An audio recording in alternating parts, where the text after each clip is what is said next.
Otra cosa que nos había quedado pendiente, chicos, es el tema de las potencias. Y es importante que volvamos a retomarlo porque debemos aprender algunas leyes que son claves. Recordemos primero que la potencia tenía dos partes.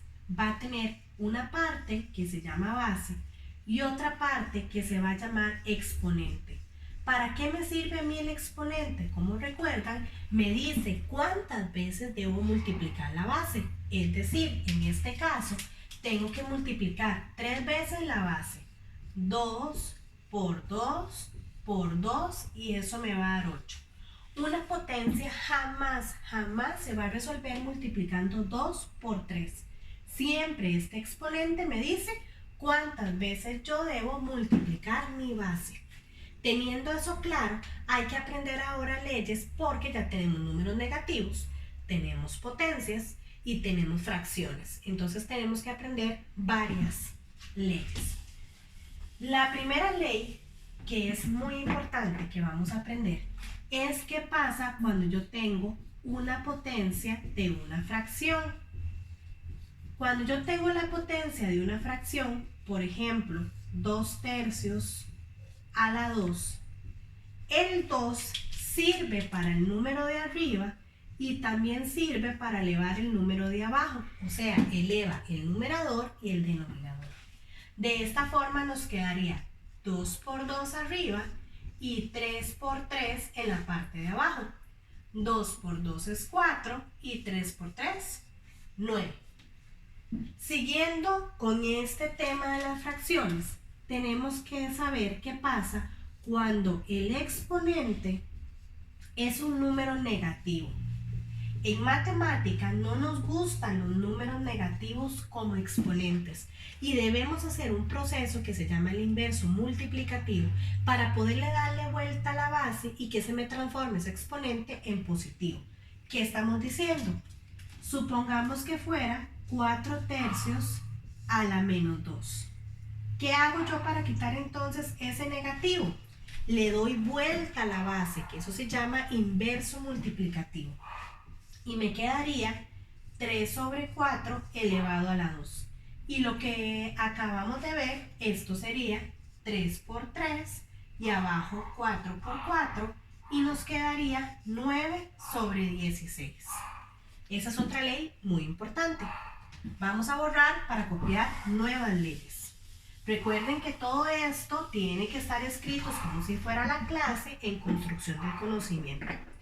Otra ley muy importante que tenemos es cuando la base es negativa.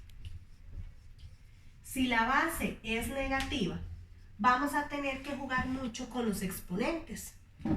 Por ejemplo, si yo tengo una base negativa, el menos 3, elevado a mi exponente par, recuerden los exponentes pares, 2, 4, 6, 8, 10, el resultado siempre me va a dar positivo. Si tengo paréntesis, o sea, si yo tengo este menos 3 elevado a la 2, recuerden que eso es 3 por 3 y me daría 9 positivo. Pero si yo tuviera un menos 3 elevado a la 2 sin paréntesis, eso me daría menos 9. Ahora, ¿qué pasa si yo tengo ese mismo menos 3, pero elevado a un exponente impar, que los números impares eran 3, 5, 7, 9? El resultado me va a quedar siempre negativo. Por ejemplo, si yo tengo menos 3 a la 3, eso me va a quedar menos 27. Y es lo mismo a que si yo lo tuviera sin paréntesis, también me va a quedar menos 27. Otra ley muy importante es cuando yo tengo elevado al 0. Cuando mi exponente es 0. Para el exponente 0 vamos a ver dos diferentes casos. Vamos a ver, por ejemplo, sin paréntesis a la 0. Todo número letra elevado a la 0 siempre da 1.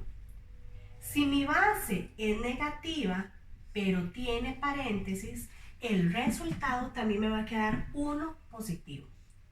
Pero si mi base es negativa sin paréntesis, el resultado me va a quedar 1 negativo.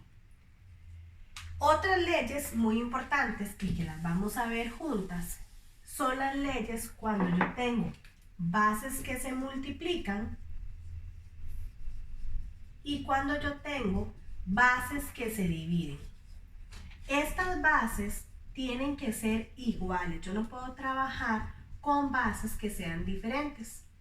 Cuando yo tengo bases iguales, por ejemplo, 5 a la 3 por 5 a la 2, que se están multiplicando, lo correcto es dejar la base y sumar estos dos números. 3 y 2, 5. Y cuando yo tengo bases que se dividen, vamos a hacer dos ejemplos. Lo correcto es dejar la base en donde está el exponente mayor. ¿Quién es mayor? ¿3 o 2? 3. Entonces la base va a quedar arriba. ¿Y qué hago con los exponentes? Vamos a restar. 3 menos 2, 1. En este otro caso, vean que el exponente mayor está abajo, es mayor 6 que 4. Así que mi base, que es 8, se tiene que quedar abajo. Y hago la resta. 6 menos 4, 2. ¿Qué voy a poner arriba? Porque eso se ve como muy extraño. El 1 para que no se vea afectado. No podemos dejar por nada del mundo ningún exponente nunca que sea negativo, porque eso no va a estar permitido.